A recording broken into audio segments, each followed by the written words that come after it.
अस्सलाम वालेकुम। 9th class कैसे हैं आप? उम्मीद है खैरियत से होंगे। स्टूडेंट्स, आप लोगों का जो मैथ का पेपर था ना आज, जिसका ग्रुप नंबर 2 है, दूसरा ग्रुप, उसका मैं सब्जेक्टिव और ऑब्जेक्टिव लेके आ गई हूँ। जैसे कि आप लोगों को नज़र आ रहा होगा कि ऑब्जेक्टिव आप लोग देख सकते हैं कि कौन कौन सा आया है। ठीक है, अगर आप लोगों को चाहिए कि ये मैं सॉल्व करके दूँ तो कमेंट पे मुझे मैसेज करें, मैं ये सॉल्व करके आपको दे दूँगी।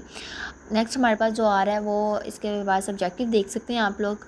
ये ग्रुप नंबर 2 है, 2026 का ओरिजिनल पेपर है। इसके आंसर्स, इस क्वेश्चंस देख सकते हैं।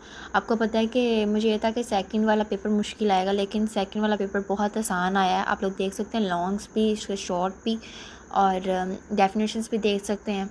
तो अगर कोई चैनल वीडियो पे न्यू है तो प्लीज़ चैनल को सब्सक्राइब कर दे, लाइक कर दे और एक कमेंट कर दीजिएगा। ठीक है, अदर्स बोर्ड के लिए चाहिए तो मुझे कमेंट में बताएं, मैं आप लोगों को वो भी भेज दूँगी। अब आप लोग देख सकते हैं कि लॉन्ग कौन कौन से आए हैं। तो बहुत इजी पेपर आया है। ठीक है, और दुआ है कि आप लोग अच्छी तैयारी करें। ठीक है, और चैनल को सब्सक्राइब करके आप लोगों ने जाना है। अल्लाह हाफिज़।